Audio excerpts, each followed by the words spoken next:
हकलाना, रुक रुक कर बोलना, स्टैमरिंग।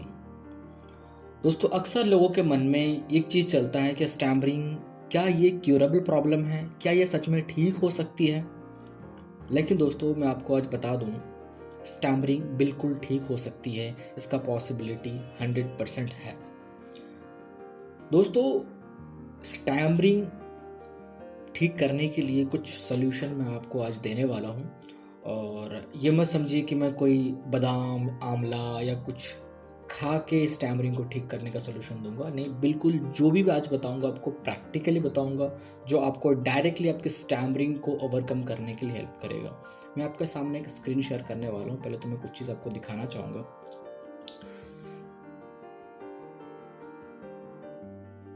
एक स्टैमरर सिचुएशन किस तरीके से फेस करते हैं, कहाँ पे स्टैमरिंग होती है, आप भी इस चीज़ को रिलेट कर पा रहे होंगे।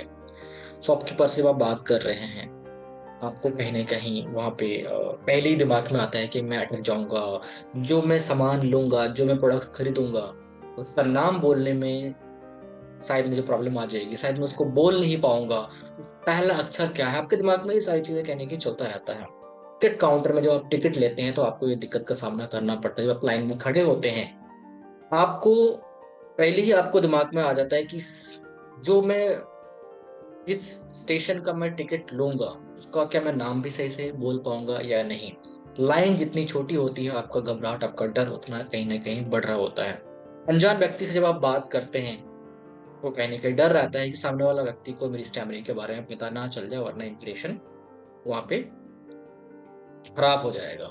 अब जब जल्दी में होते हैं, तब आप स्टैमरिंग ज़्यादा करते हैं, क्योंकि वहाँ पे आपका कंट्रोल नहीं हो पाता। जब आप किसी से बहस कर रहे होते हैं या आप गुस्से में होते हैं, आप आर्गुमेंट कर रहे हैं किसी टॉपिक को लेकर, तो वहाँ पे आप कहीं न कहीं अपनी बात को आप समझाना चाहते हैं, आप वो पॉइंट आप बताना चाहते हैं, जो पॉइंट आप रख रहे हैं, उसको आप समझाना चाहते हैं और उसमें आप बोलने के लिए उतावला हो जाते हैं, तो कहीं न कहीं आपका कंट्रोल आप खो देते हैं। कोई भी सपना साकार करने के लिए सबसे जरूरी है सही कोच का होना। चुनिए स्टैमरिंग केयर फाउंडेशन को और करें अपने स्टैमरिंग पब्लिक स्पीकिंग का सपना साकार। Download the app now.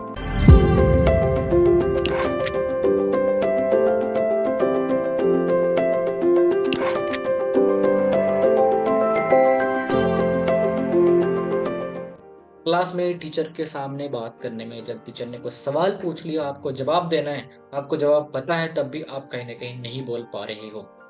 Boss या सीनियर से जब आप बात कर रहे हैं, तो आपको स्टैमरिंग होती है, आपको आपको डर लगता है कि कहीं बॉस कुछ पूछ ना ले। अचानक जब कुछ पूछते हैं, तो आपको कहीं न कहीं वहाँ पे स्टैमरिंग ज़्यादा होती है। किसी ने अचानक मोबाइल नंबर पूछ लिया, 2 डिजिट बोलने के बाद तीसरा डिजिट या चौथा डिजिट एक ऐसा डिजिट है, जिसको उच्चारण करने में हो सकता है आपको प्रॉब्लम हो रही है, आपकी साँस रुक जाती है।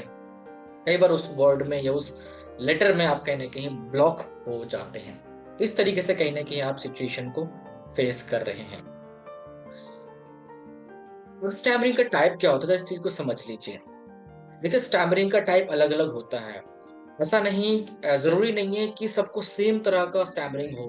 किसी का ऐसा होता है कि उनकी साँस रुक जाती है, साँस का फ्लो नहीं बन पाता, साँस रुक जाने की वजह से वर्ड गले से बाहर नहीं आता, साउंड ही बाहर नहीं आता। तो उसको फिर अगर वो साँस ले ले और फिर बोले, तो वो वर्ड कहीं न कहीं निकल जाएगा, लेकिन उस टाइम को वो हिम्मत नहीं होता कि वो साँस अंदर भरे, क्योंकि सामने वाला व्यक्ति वेट कर रहा होता है।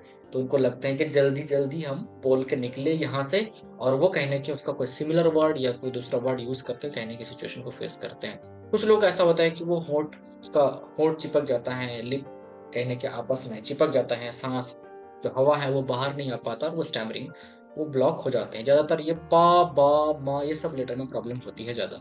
वर्ड रिपीट होना, ठीक है? कुछ लोगों का वर्ड रिपीट होता है, जैसे कि क, क, क, क, क, फिर आए, राइट? इस तरीके से कहने की रिपीट होता है, और कुछ लोगों का रिपीट नहीं होता, स्टक हो जाते हैं, ठीक है?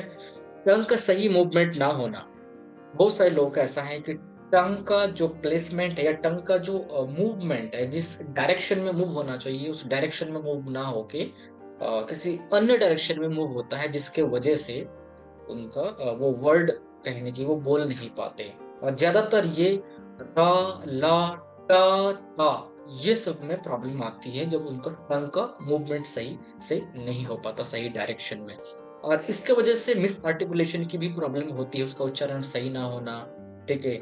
रा को ला बोलना, ये इसमें टंग का डायरेक्शन का रोल रहता है। लेकिन स्टैमरिंग भी किसी-किसी केस में हमने देखा है, वो ये है कि ये टंग का मूवमेंट की वजह से भी थोड़ा रा, ता, रा, ला ये सब में प्रॉब्लम होती है। ये टंग वाइब्रेट ना होना जिसकी वजह से ऐसा होता है।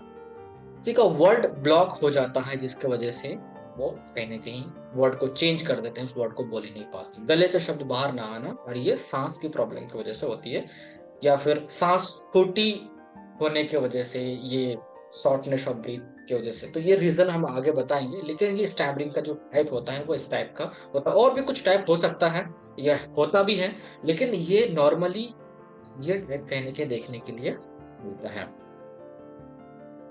सो अब हम बात करेंगे थोड़ा कि कैसे फेस करते हैं एक स्टैमरर। सिमिलर वर्ड यूज़ करते हैं। आप कैसे फेस करते हैं? आप खुद ही इस चीज़ को समझिए। आप कहेंगे कि सिमिलर वर्ड यूज़ करते हैं, जैसे कि आपको दुकान में जाके बोलना है कि मुझे 500 ग्राम शुगर चाहिए, तो आप पा में आप अटक जाते हो, तो आप बोलते हो कि आधा किलो शुगर चाहिए, राइट? आप शब्द को चेंज कर देते हो, शब्द को आप बदल देते हो। कुछ लोग कहीं न कहीं वो वर्ड को निकलने के लिए वो सिर हिलाते हैं या आँखें ब्लिंक करते हैं। इस तरीके से वो वर्ड को निकालने की कोशिश करते हैं। कुछ लोग वर्ड को रीअरेंज करते हैं, आगे-पीछे करके वर्ड को बोलते हैं। वर्ड को जैसे कि अगर वो बोलना चाहते हैं कि मुझे बाहर जाना है, राइट? तो वो वर्ड का प्लेस मतलब उसको रीअरेंज करते हैं, उसको आगे-पीछे करके बोलते हैं। जैसे कि मुझे बाहर जाना है, तो वो मुझे बोलने में अगर उसको प्रॉब्लम आ रही है, तो वो क्या बोलेंगे? बाहर जाना है मुझे। मुझे को उठा के बाद में लगा दिया और उनको पता है कि अगर हम बाद में लगा देंगे, तो वो निकल जाएगा। उससे पहले अगर हम कोई दूसरा शब्द लगा देंगे तो। तो इस तरीके से वर्ड को आगे-पीछे करके भी बोलते हैं। तो आप कैसे फेस करते हैं? कमेंट में बताइएगा, ठीक है? कि आप किस तरीके से फेस करते हैं? ओके। तो आगे मैं आपको बता दूँगा कि स्टैमरिंग को लेकर लोगों का मिथ क्या है। लोगों का मिथ ये है, कुछ लोगों का मानना ये है कि ये बड़े होंगे तो ठीक हो जाएगी। बड़े हो जाएँगे अपने आप ठीक हो जाएगी। कुछ लोगों का मानना ये है कि ये कभी ठीक नहीं हो सकती। कुछ लोगों का मानना ये है कि ये दवाई से ठीक हो सकती है। कुछ लोगों का मानना ये भी है कि जो अ, टंग है वो मोटी या पतली होने की वजह से, या मोटी होने की वजह से, भारी होने की वजह से स्टैमरिंग होती है। अगर पतली होती तो स्टैमरिंग नहीं होती। तो आप ज़रा इस चीज़ को समझिए। अगर जिभ मोटी होने की वजह से अगर स्टैमरिंग होती है, तो आप अकेले कैसे सही से बोल लेते हैं? उस टाइम क्या आपकी जीभ, आपकी टंग क्या उस टाइम पतली हो जाती है? नहीं, है ना? कुछ लोगों का ऐसा है कि टंग टाई प्रॉब्लम की वजह से लोग बोलते हैं अक्सर कि टंग टाई की प्रॉब्लम की वजह से स्टैमरिंग होती है, बट ऐसा नहीं है। टंग टाई की वजह से मिस आर्टिकुलेशन या कुछ और हो सकता है प्रॉब्लम, लेकिन जो स्टैमरिंग होती है और आप अकेले में ठीक बोलते हैं, इसका मतलब टंग टाई में कोई प्रॉब्लम नहीं है, ठीक है? आपका कहीं न कहीं साइकोलॉजिकली एंड हैबिचुअली जो आपका एक बैड पैटर्न बन चुका है, हम कह सकते हैं एक आदत बोल सकते हैं इसको। तो सिर्फ़ आदत ही नहीं, इसमें साइकोलॉजी, आपका बोलने का एक स्पीड, आपका एक स्टाइल, आपकी साँस, साँस का लेंथ, साँस का फ्लो, ये सब कुछ कहीं न कहीं इसमें जुड़ा हुआ रहता है। तो स्टैमरिंग सिर्फ़ एक चीज़ की वजह से नहीं होती, का रीज़न अलग-अलग होता है। रीज़न बहुत सारे रीज़न होते हैं, या 2-3 चीज़ों का कॉम्बिनेशन बनता है तब जाकर स्टैमरिंग होती है, या 2-3 चीज़ें आपस में जुड़ जाता है तब जाके स्टैमरिंग होता है। तो स्टैमरिंग का रीज़न सिमिलर नहीं हो सकता है सबका। लेकिन स्टैमरिंग का मिथ को तोड़कर आप स्टैमरिंग को ओवरकम कर सकते हैं। रियलिटी ये है दोस्तों कि stammering is a curable problem और इसका पॉसिबिलिटी 100% है। बस ये आप पर निर्भर करता है कि क्या आप इसको ओवरकम करना चाहते हैं या नहीं। अब इस वीडियो को जो लोग देख रहे हैं, दो माइंडसेट के लोग इस वीडियो को देख रहे हैं। एक वो लोग जिनको सिर्फ वीडियो ही देखना होता है, वो सिर्फ वीडियो ही देखते हैं, कभी वो एक्शन नहीं लेते हैं। और कुछ लोग ऐसे होते हैं जो एक्शन लेते हैं, जो वीडियो में मिला उसको समझते हैं और उसके ऊपर वो एक्शन लेते हैं। मैं ये नहीं बोलूँगा कि हाँ आप ये फॉलो कर लो, आप वो फॉलो कर लो, या आप कोई प्रैक्टिस कर रहे हैं, मैं आपको स्विच करने के लिए नहीं बोलूँगा। क्योंकि जब आप टेक्निक्स बदलते हैं या आप प्रैक्टिस बदलते हैं, तो कहीं ना कहीं जो आपने पहले किया और उससे अगर आपको कुछ रिजल्ट आया, आप जब बदल देते हैं तो फिर कहीं ना कहीं आपका पैटर्न भी बदल जाता है बोलने का, और फिर आपको वो रिजल्ट देखने के लिए नहीं मिलता। फिर आपको नया पैटर्न में, आपको जब आप प्रैक्टिस कर रहे होते हैं उसमें फिर लंबे समय तक प्रैक्टिस करेंगे तब जाके फिर रिजल्ट दिखता है। सो अगर आप प्रैक्टिस कर रहे हैं तो उसको कंटिन्यू कीजिए, चेन को ब्रेक मत कीजिए। आज मैं कुछ सिंपल टेक्निक बताऊंगा, 1-2 टेक्निक मैं आज आपके सामने शेयर करने वाला हूँ। ये वो टेक्निक है जो हर कोई यूज़ कर सकते हैं। स्टैमरिंग टाइप कुछ भी हो, आप इसे यूज़ कर सकते हैं। वैसे स्टैमरिंग टाइप के हिसाब से टेक्निक भी अलग अलग यूज़ करना पड़ता है, या उसका इम्प्लीमेंट करने का तरीका भी अलग अलग होता है। लेकिन जो आज मैं आपको बताऊंगा ये हर कोई यूज़ कर सकते हैं, और यूज़ करके काफ़ी हद तक आप स्टैमरिंग को मैनेज कर सकते हैं, टेम्पररी भी, और चाहे तो उसको लॉन्ग टर्म में करके परमानेंटली आप इसको कंट्रोल कर सकते हैं। सो आज मैं बताऊंगा BSP फार्मूला के बारे में। BSP क्या है? ये सिर्फ एक टेक्निक नहीं। BSP वैसे आप कोई किताब या कहीं पे नहीं मिलेगा। ये मेरे स्टूडेंट्स या व्यूअर्स को मैं समझाने के लिए मैं इसको शॉर्ट में बोलता हूँ BSP। इसका अलग से नाम है। वैसे यूट्यूब में वीडियो तो आपको मिलेगा नहीं इसके ऊपर। मेरी वीडियो या मेरे स्टूडेंट में से किसी का वीडियो आपको मिलेगा। BSP क्योंकि ये मेरे स्टूडेंट्स को समझाने के लिए मैं यूज़ करता हूँ BSP, ताकि याद रहे। सो अभी जो BSP बार बार मैं नाम ले रहा हूँ आपके दिमाग में बैठ जाएगा। ये BSP बहुत ईजी है और दिमाग में रहता है। Breathing, slow speaking and pause, इसका शॉर्ट में हम बोलते हैं BSP। अब इसको यूज़ कैसे करना है? पहले तो कोई भी टेक्निक या कोई भी फॉर्मूला आप लोगों के सामने तब तक यूज़ नहीं कर सकते जब तक आप उसको सेल्फ प्रैक्टिस नहीं करेंगे।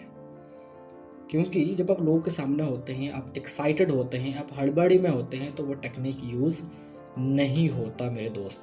सो आप इस चीज़ को समझिए।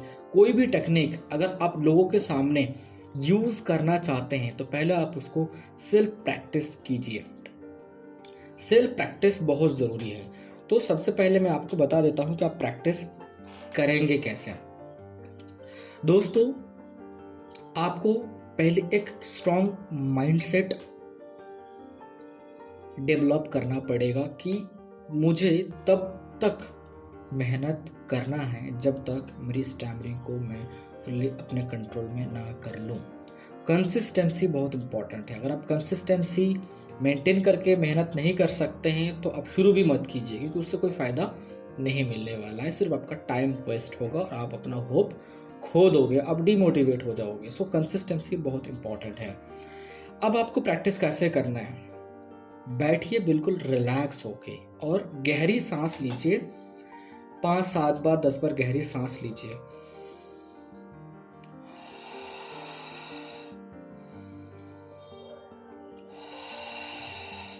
गहरी गहरी सांस लीजिए। बॉडी को बिल्कुल रिलैक्स कीजिए, माइंड को बिल्कुल रिलैक्स कीजिए, ब्रेन का वेव को बिल्कुल स्लो कीजिए। अल्फा अवस्था में खुद को लेके आइए। मैंने ब्रेन वेव के ऊपर एक वीडियो, 2 वीडियो मैंने बनाया है, उसका लिंक भी मैं डिस्क्रिप्शन में दे दूंगा, आप जाके देख लेना कि ऑलवेज आप अपने आप को अल्फा अवस्था में कैसे रख सकते हैं। ठीक है, लेकिन अभी मैं टेक्निक के ऊपर बात करूंगा। सो गहरी सांस लेने के बाद आपको क्या करना है? रीडिंग करना है। कुछ आपको रीडिंग करना है। सो मैं आपको यहाँ पे दिखाता हूँ कि कैसा रीड करना है। मैं आपको एग्जैक्टली दिखाने वाला हूँ। ठीक है, कि मैं चाहता हूँ कि आप अपने स्टैमरिंग को ठीक करें। ठीक है, आप अपने स्टैमरिंग को ठीक करें। ठीक है, बहुत सारे ऐसे लोग हैं जो हमारे कोर्स में जुड़ते हैं, लेकिन बहुत सारे ऐसे लोग हैं जो कोर्स ज्वाइन नहीं कर पाते हैं। ठीक है, मतलब पैसे की दिक्कत होती है, या फिर वो कोई और पर्सनल रीज़न हो सकता है, या उनका ट्रस्ट नहीं आता बहुत सारे लोगों का। ठीक है, सो हम यहाँ पे कुछ मैं आपको पढ़ के दिखाने वाला हूँ। यहाँ पे ये एक बुक का पेज है, रिच डैड पुअर डैड का। यहाँ पे मैं आपको ये पढ़ के दिखाता हूँ। एक सुझाव, आपको सांस लेके बोलना है, स्लो बोलना है और पॉज लेना है। मैंने क्या बोला था?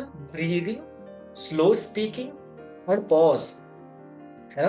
यानी आप शुरू करें, सांस लेके सेंटेंस शुरू करें, और 2-3 शब्द बोले या जितना आप बोल सके, मतलब मैं ये नहीं बोलूँगा कि आप 6, 7, 10 शब्द बोल सकते हो तो 6, 7, 10 शब्द आप बोलिए, नहीं। क्योंकि अभी आपको साँस को रेगुलेट करना बहुत इम्पोर्टेंट है। साँस को थोड़ा साँस का फ्लो बनाना बहुत ज़रूरी है। तो अभी आपको कैसे रीड करना है?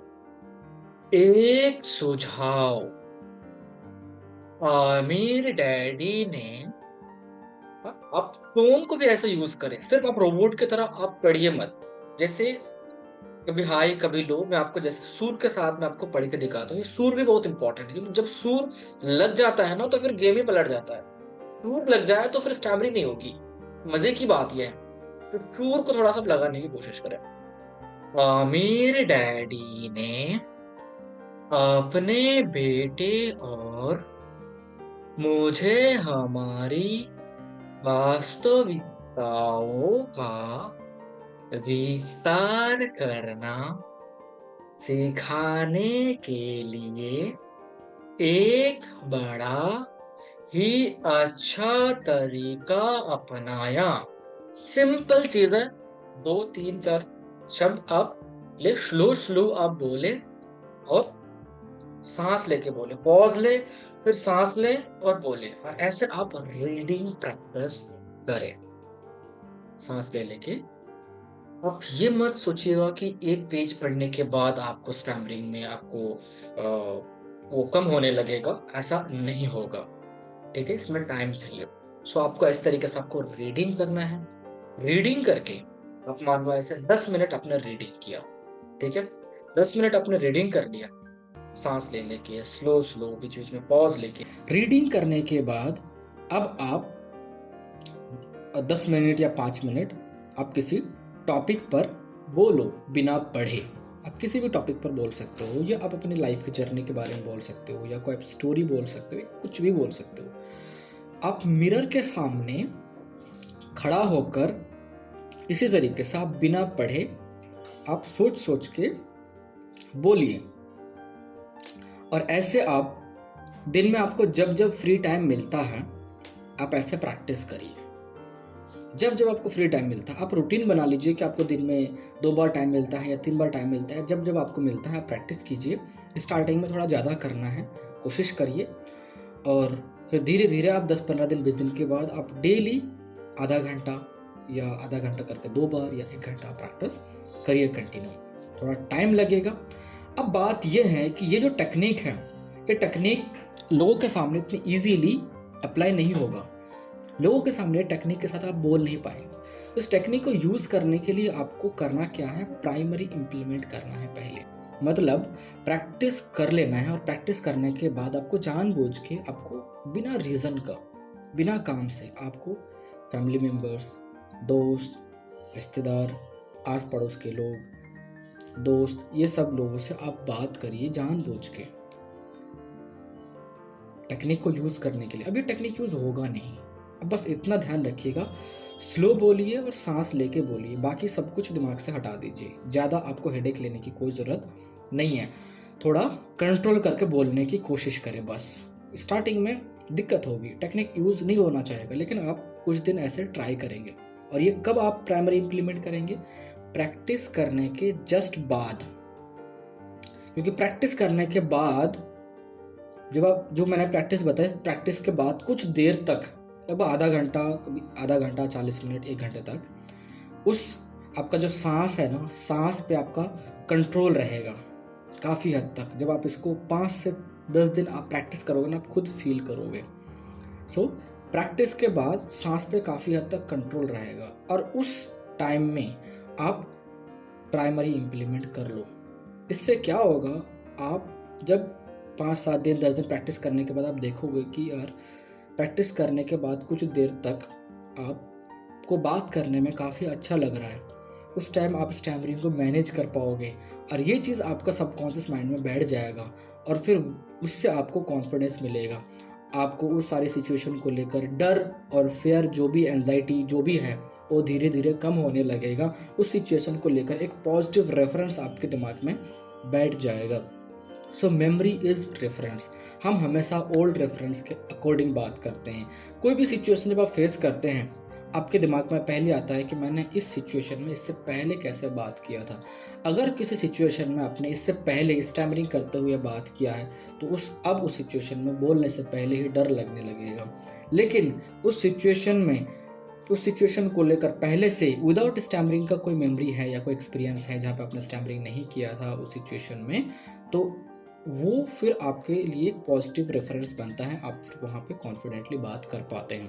पहले आपने कैसे बात किया है उस बंदे से या उस पर्सन से, वो बहुत मैटर करता है।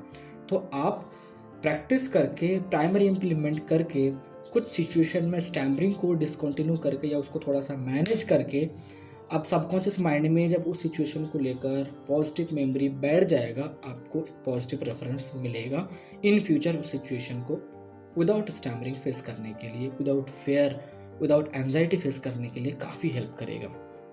सो प्रैक्टिस कीजिए, उसको इम्प्लीमेंट कीजिए, कंसिस्टेंसी मेंटेन करके कीजिए, ठीक है।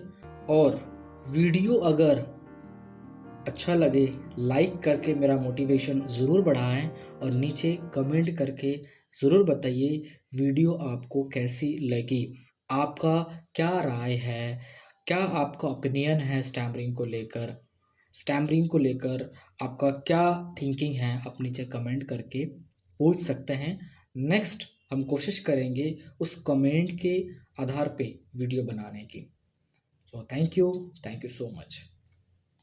कोई भी सपना साकार करने के लिए सबसे जरूरी है सही कोच का होना। चुनिए स्टैमरिंग केयर फाउंडेशन को और करें अपने स्टैमरिंग पब्लिक स्पीकिंग का सपना साकार। Download the app now.